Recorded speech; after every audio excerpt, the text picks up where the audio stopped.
Irrigación de los genitales femeninos. Las arterias. Las arterias ováricas se originan en la aorta abdominal, entre la renal y la mesentérica inferior. Descienden por detrás del peritoneo, cruzando la ilíaca primitiva cerca de la bifurcación y alcanzan el ovario por el ligamento infundíbulo pelviano. Descienden a lo largo del meso ovárico, dando ramas que penetran en el ilio, para acabar anastomosándose con el cabo final de la arteria uterina y llega al polo inferior del ovario. Una rama arteria tubárica externa se anastomosa con el mesoplásmix, con una tubárica interna formando un arco del que parten ramas que irrigan la trompa. Las arterias ilíacas primitivas se dividen antes de llegar a la pelvis menor en externas e internas o hipogástricas. En la pelvis menor se ramifican en 12 vasos, algunos de los cuales se dirigen hacia afuera y otros hacia el interior de la pelvis menor. Estas ramas de la hipogástrica pueden nacer directamente de ella o de dos troncos, uno anterior y otro posterior. Suponiendo que exista esta disposición, las ramas de cada uno de ellos sostendrían las siguientes.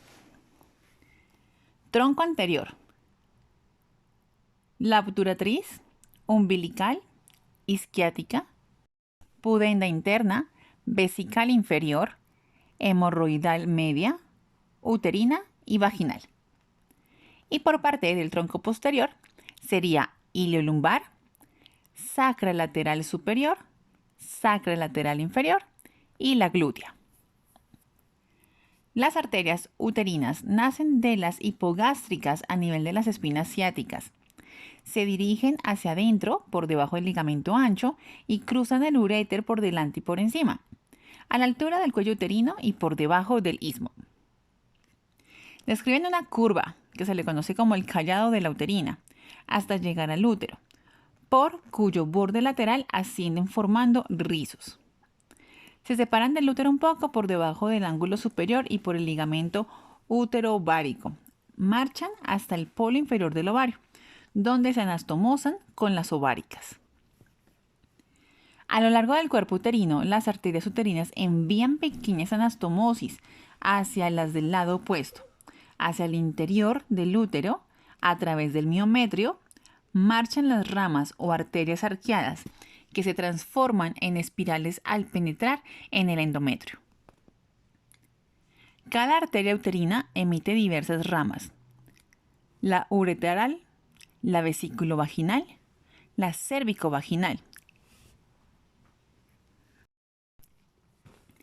Las arterias vaginales se dirigen desde el hipogástrico hacia abajo, hacia adentro y hacia adelante, hasta las proximidades del extremo superior de la vagina, donde se dividen en rama anterior y en rama posterior.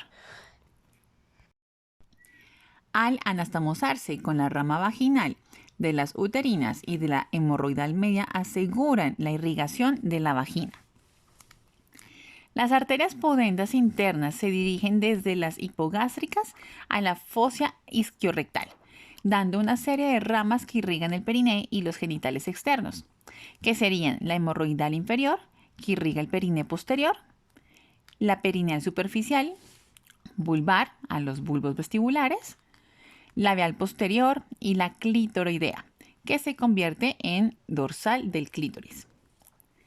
De origen distinto, vale la pena señalar la existencia de las arterias de los ligamentos redondos, ramas de las epigástricas, que son ramas a su vez de las ilíacas externas.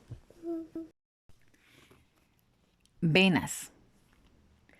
Las venas de las distintas vísceras pelvianas se agrupan en plexos: el plexo de Santorini o periuretral, plexo vesical, plexo vaginal, plexo uterino y plexo hemorroidal. Los plexos confluyen en venas que, en términos generales, siguen el trayecto de las arterias. Las venas uterinas casi siempre son dobles. La principal asciende hacia la vena hipogástrica, por detrás del uréter, mientras que la secundaria sigue un trayecto de la arteria y muchas veces desemboca en la anterior. Las venas ováricas parten de un plexo, el plexo pampiniforme, para luego ascender en el abdomen y desembocar la derecha en la cava y la izquierda en la renal. Ganglios linfáticos. Hay un especial interés en ginecología en el estudio de la irrigación linfática de los genitales, sobre todo porque la extensión de los procesos tumorales malignos pueden efectuarse a través de estas vías. Los linfáticos de las distintas regiones del aparato genital interno y externo evacúan en distintos grupos de ganglios que se pueden sistematizar de la siguiente forma. El primero, ganglios inguinales. Situados en la región inguinal, se distinguen dos grupos, los superficiales y los profundos. Hasta ellos llegan los linfáticos de los genitales externos y de los miembros inferiores. Entre los ganglios profundos, uno ocupa el orificio inguinal, el llamado ganglio de Cloquet o de Rosenmüller, cuya individualización, sin embargo, es puesta en duda por muchos autores. Segundo, los ganglios pelvianos. Entre ellos se dividen 5. El primero es el ganglio obturador o ganglios obturadores, que están situados sobre la membrana obturatriz, seguido de ganglios hipogástricos, de número variable, se sitúan sobre los vasos hipogástricos cercanos a la bifurcación de la ilíaca primitiva. Luego los ganglios ilíacos externos. Los más numerosos, de 8 a 10, se colocan por fuera, por delante y por dentro de las arterias ilíacas externas. Luego los ganglios ilíacos primitivos. Estos están situados sobre la ilíaca primitiva. Y finalmente los ganglios presacros. En realidad drenan los linfáticos del recto y apenas reciben linfáticos de los genitales. En el tercer grupo encontramos los ganglios abdominales. Estos ganglios en los que drenan las cadenas que provienen de ganglios pelvianos son fundamentales los siguientes. El primero son los ganglios preaórticos, son muy numerosos. Seguido de los ganglios lateroaórticos. Los de la derecha se sitúan sobre la vena cava. El drenaje linfático genital se establece de la siguiente forma. Los linfáticos de la vulva y del tercio inferior de la vagina drenan en primer lugar en los ganglios linfáticos inguinales y después en los ilíacos externos. Algunos linfáticos de la región clitoridea puede drenar directamente de los ilíacos externos.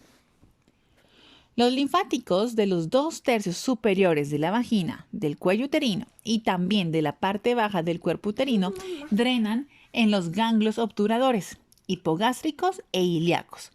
Desde aquí, la linfa alcanza los ilíacos primitivos. Los linfáticos del cuerpo uterino, de las trompas y de los ovarios desembocan en su mayoría en los ganglios preaórticos, aunque algunos pueden hacerlo también en los ilíacos externos.